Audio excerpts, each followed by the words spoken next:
Bonjour à toutes et tous.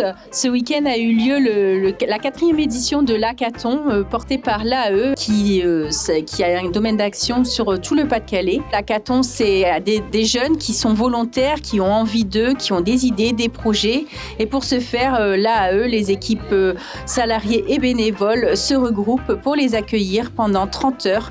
Donc nous les avons accueillis dès vendredi soir au Parc d'Olin. 3 groupes se sont formés de 14 à 25 ans. Les 3 groupes ont défini des idées toutes différentes les unes des autres et pour ce faire, après, ils ont travaillé ensemble à la définition de leur projet, à la réalisation possible, au budget nécessaire parce que bien entendu, il faut des budgets. L'AE et l'hackathon sont financés par des partenaires, des partenaires toujours présents tant dans l'aspect budgétaire et financier mais aussi dans l'aspect contenu et accompagnement. Donc pour ce faire, je peux remercier les préfets des politiques de la ville, je remercie aussi la CAF, je remercie le département du Pas-de-Calais qui est toujours présent à nos côtés.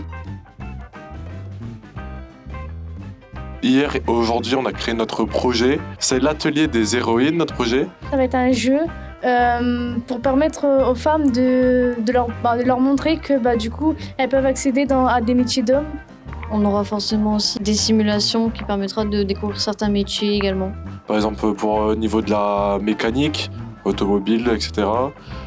Dans les métiers du bâtiment, dans les métiers un peu pénitentiaires, dans les prisons, etc.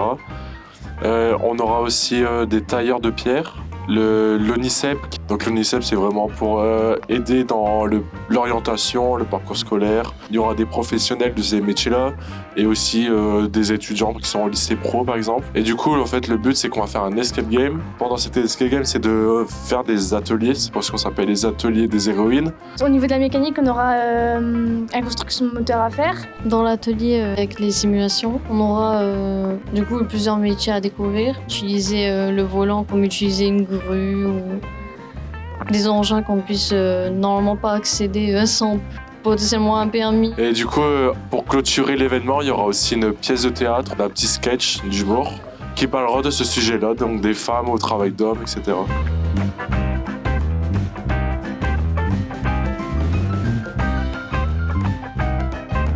Si j'ai rejoint l'hackathon, c'était pour essayer de créer une association qu'on a décidé d'appeler Univers sans barrière, qui va aider les personnes en situation de handicap ou les personnes à mobilité réduite à pouvoir se passionner dans le domaine des jeux vidéo. Ça nous passionne tous les 3, donc on a décidé de créer cette association. On a principalement décidé de se focaliser sur les seniors. On a décidé de leur réserver plusieurs activités avec plusieurs jeux divers et variés qui certains pourront faire travailler la motricité ou encore d'autres qui peuvent faire travailler la coopération, le travail d'équipe ou sinon d'autres qui peuvent être joués par des aveugles. C'est par exemple le bowling, la danse, le golf.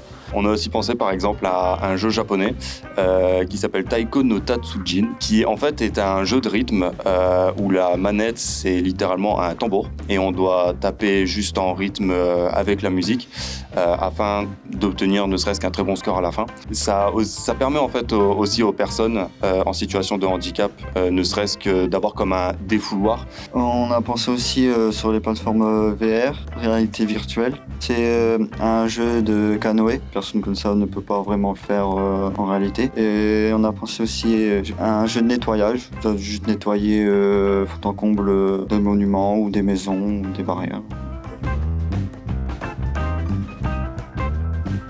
On est là pour présenter le projet Move and Fun. Donc, c'est un projet qui a pour but d'initier les jeunes à des nouveaux sports. Notre but à nous, il est vraiment de montrer qu'il est possible de tout faire à but limite. Donc ouais, on est très peu et nous, notre but sera vraiment de faire un événement en plus qui pourra venir plusieurs fois dans l'année. Donc par exemple en été, après on pourra modifier ça en faisant quelque chose en hiver, etc. Voilà, plein de choses dans ce style.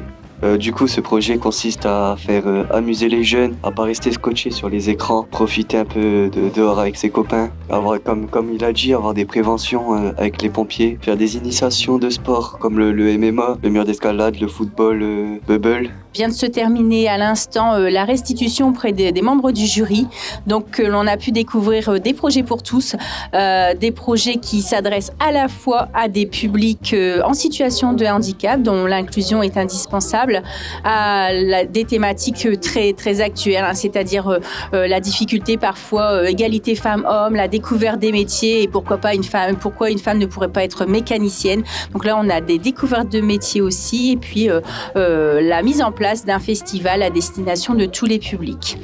Des jeunes qui ont présenté leurs projets, mais qui ont aussi l'ambition de les réaliser demain. Donc, pour ce faire, nous les rencontrons le 14 janvier, de façon à pouvoir les accompagner dans la poursuite et l'élaboration, la réalisation de leurs beaux projets.